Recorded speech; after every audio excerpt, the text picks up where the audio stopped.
오늘 우리나라는 한 폭의 그림처럼 푸른 하늘이 펼쳐져 있으며 구름 한 점 없는 맑고 쾌청한 날씨가 지속되고 있습니다.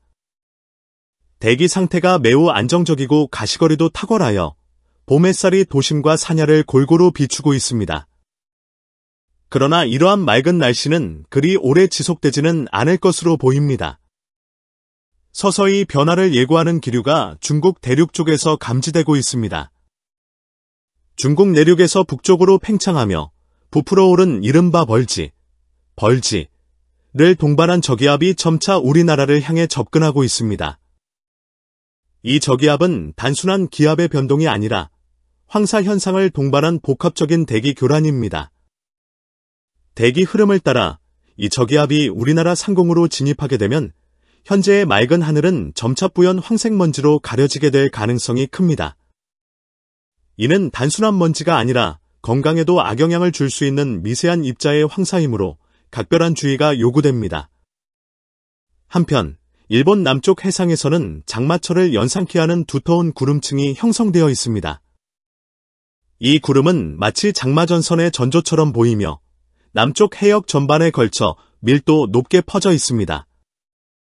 일본 열도에서는 이미 장마의 기운이 감지되고 있고 계절의 전환이 시작되었다는 신호탄이라 볼 수 있습니다. 이와 같은 기류의 변화는 우리나라에도 영향을 주게 되며 머지않아 우리도 장마철에 접어들 가능성이 큽니다. 대만 앞바다 상공에서는 눈에 띄게 강한 상승 기류와 함께 맹렬하게 구름이 피어오르고 있습니다. 특히 여기에서 관측되는 구름의 형태는 당근형 구름, 캐러트 세이프트 클라우드으로 수직으로 길게 뻗은 끝이 뾰족한 모양을 하고 있습니다. 이 구름은 기상학적으로 매우 위험한 종류로 분류되며 강한 강수대와 천둥 번개를 동반할 가능성이 높습니다.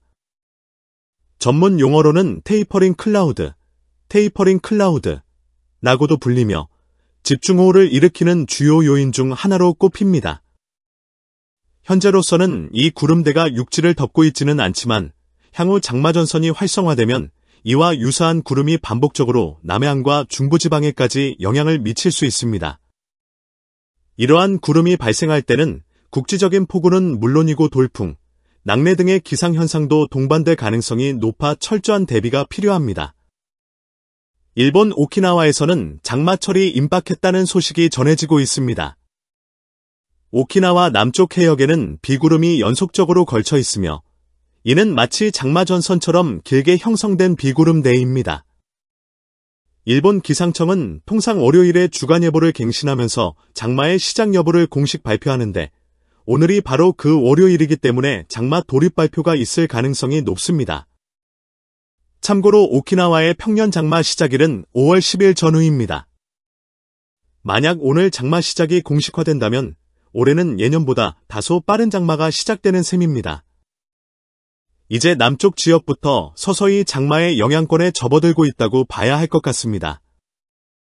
장마 전선이 점진적으로 북상하게 되면 6월 중순경부터는 제주도를 시작으로 본격적인 장마철이 시작될 것으로 예상됩니다. 이러한 변화는 남부지방에 우선 영향을 주겠지만 곧 중부와 북부지방에도 확산될 것입니다.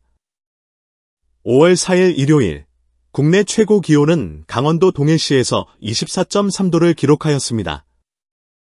그러나 상공에서 찬 공기가 내려와 기온 상승이 제한되었고 전반적으로 봄치고는 서늘한 기온 분포를 보였습니다. 반면 일최저 기온은 전날과 마찬가지로 무주 설천봉에서 1.1도까지 떨어졌습니다.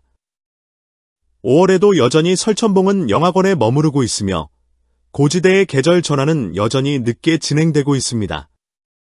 한편 일교차는 경남 진주시 수곡면에서 19.8도까지 벌어졌습니다. 이는 낮과 밤의 기온 차이가 거의 20도에 육박한 것으로 체온 조절에 큰 부담을 주는 조건입니다. 일교차가 큰 날씨가 이어지면 인체가 적응하는 데 많은 에너지를 소모하게 되며 쉽게 피로감을 느끼게 됩니다. 이러한 시기에는 무리한 야외 활동보다는 충분한 수면과 휴식을 통해 체력을 비축하는 것이 중요합니다. 기상특보 발효 현황을 살펴보면 5월 5일 오전 6시 기준으로 전국에 발효된 특보는 없습니다. 오랜만에 우리나라 전체가 기상특보 없는 백지도 상태를 보이고 있습니다. 5월 5일 월요일 정오, 오늘은 어린이날이자 부처님 오신 날로 전국 곳곳에서 다양한 야외 활동과 문화 행사가 예정되어 있습니다. 하지만 이날 오후부터는 일부 지역에 한 차례 비가 내릴 가능성이 있습니다. 이는 앞서 언급한 중국발 저기압의 영향이 점차 가시화되기 시작한 것으로 이 저기압은 몽골과 중국 북부 지역의 황사 발원지에서 발생해 빠르게 발달하면서 황사와 함께 우리나라로 접근 중입니다.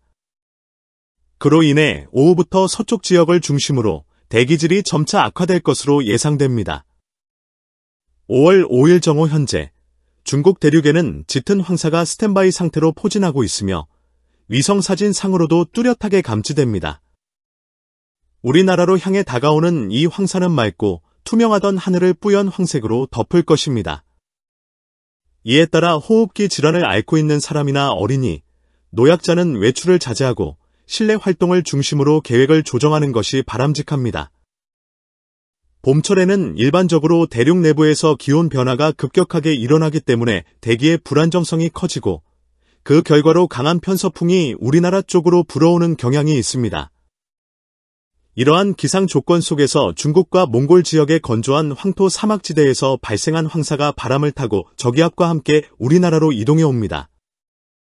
특히 이번 주는 황사의 영향이 매우 두드러지는 시기로 그 중에서도 5월 6일은 황사의 정점, 즉 피크 시점으로 예상되고 있으며 이 날을 기점으로 황사가 우리나라 전역을 완전히 뒤덮을 가능성이 큽니다.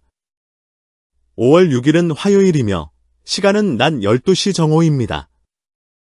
이날은 징검다리 연휴의 마지막 날이기도 해서 많은 사람들이 야외 활동을 계획하고 있지만 날씨 상황은 그리 호의적이지 않습니다. 황사와 함께 이동해온 저기압이 현재 일본 남쪽 해역을 중심으로 지나고 있으며 그 영향으로 우리나라 남부지방을 중심으로 비구름대가 형성되어 있습니다. 이 저기압은 황사뿐만 아니라 비도 동반하고 있기 때문에 실제로 이날 전국 곳곳에서는 황사가 섞인 비, 즉 탁한 빗물이 내릴 가능성이 높습니다. 이는 대기 오염도와 건강에 모두 영향을 미칠 수 있어 외출 시 주의가 요구됩니다. 다음 날인 5월 7일 수요일에는 상황이 약간 달라집니다. 앞서 언급했던 저기압은 이미 한 차례 우리나라에 비를 뿌린 후 일본의 동쪽 해역으로 빠르게 이동해 갔습니다. 기상 지도를 보면 이 저기압은 매우 발달한 상태이며 동심원의 등압선들이 매우 조밀하게 나타나고 있습니다. 특히 일본 동쪽 해역은 현재 해수면 온도가 평년보다 높은 상태인데 이는 쿠로시오 해류가 본래의 경로보다 북쪽으로 크게 휘어져 흐르면서 더 많은 열을 해수에 공급하고 있기 때문입니다. 이와 같은 고수온 상태는 저기압이 빠르게 발달하는 주요한 배경 요인 중 하나로 작용하고 있습니다. 반면 우리나라에는 고기압이 확장되어 날씨가 다시 맑아지기 시작했습니다. 맑은 하늘과 비교적 안정된 대기 흐름이 나타나며 일시적으로나마 안정된 기상 조건을 보이고 있습니다. 이어서 5월 8일 목요일로 접어들면서 이 고기압은 동쪽으로 서서히 이동하기 시작합니다. 이와 동시에 서쪽 지역에서는 새로운 저기압이 북쪽과 남쪽에서 각각 접근하고 있는 모습이 포착되고 있습니다. 북쪽과 남쪽에서 동시에 저기압이 우리나라 쪽으로 다가오고 있는 만큼 이들의 이동 경로와 발달 정도에 따라 날씨 변화가 크게 달라질 수 있습니다. 5월 9일 금요일에는 본격적으로 저기압의 영향이 나타나기 시작합니다. 특히 제주도 남쪽 해역에서는 저기압이 빠르게 발달하며 이동 중에 있습니다. 이 저기압의 영향으로 제주도는 물론 남부지방까지 비구름대가 형성되어 있으며 지역에 따라 강수의 양이나 지속 시간이 차이를 보일 수 있습니다. 이러한 예보의 불확실성을 줄이기 위해 미국 제프스 모델과 독일의 아이콘 모델을 동시에 분석해본 결과 두 모델 모두 저기압이 우리나라를 통과하는 시점은 거의 동일하게 예측하고 있지만 저기압의 정확한 위치와 강수 범위에서는 큰 차이를 보이고 있습니다. 미국 모델 GFS의 경우 비구름대가 중부지방까지 확장되어 있고 시간이 지날수록 비의 영향 범위가 전국적으로 확대되는 패턴을 보이고 있습니다. 반면 독일 아이콘 모델은 보다 넓은 지역에 걸쳐 많은 비가 내릴 것으로 예측하고 있으며 그 강수량도 상당할 것으로 보고 있습니다. 이처럼 모델 간의 예측의 차이가 존재하기 때문에 어떤 예측이 실제 날씨에 가까운지는 하루나 이틀 정도 더 관찰하고 분석해야 확신할 수 있을 것으로 보입니다. 5월 9일의 날씨에 대한 보다 구체적인 정보는 기상청 중기예보를 통해 확인할 수 있습니다. 서울, 인천, 경기, 강원권, 충청권 등의 중부 지역을 기준으로 5월 9일부터 14일까지의 예보를 보면 9일에는 우산 마크가 표시되어 있지 않습니다. 이는 공식적으로 비 예보가 없다는 뜻이지만 강수 확률이 40%로 표기되어 있어 지역에 따라 비가 내릴 가능성은 배제할 수 없습니다. 비가 내릴 경우 단순한 소나기일 수도 있고 국지적인 강수일 가능성도 있습니다. 이어서 호남권, 영남권, 제주도를 보면 5월 9일 오후에 광주 전남과 부산 출산 경남 지역에는 우산 마크가 표시되어 있으며 이는 기상청이 해당 지역에서 강수 가능성을 높게 보고 있다는 의미입니다. 특히 제주도는 오전과 오후 모두 우산 마크가 있어 하루 종일 비가 내릴 것으로 예상됩니다. 이로 미루어 보아 5월 9일에는 남부지방과 제주도를 중심으로 강수 가능성이 높다는 것을 알 수 있습니다. 기상청의 예보는 시간이 지남에 따라 기상자료가 갱신되면서 보다 정확하게 수정되거나 변경될 수 있습니다. 따라서 날씨 정보를 신뢰할 수 있게 활용하려면 항상 최신의 예보를 확인하고 기상청의 공식 발표나 모델 간 비교 자료 등을 주기적으로 참고하는 습관이 중요합니다. 특히 봄철과 같이 기상 변화가 잦고 황사와 비가 동시에 나타날 수 있는 시기에는 외출 전 반드시 기상 상황을 체크하시기 바랍니다.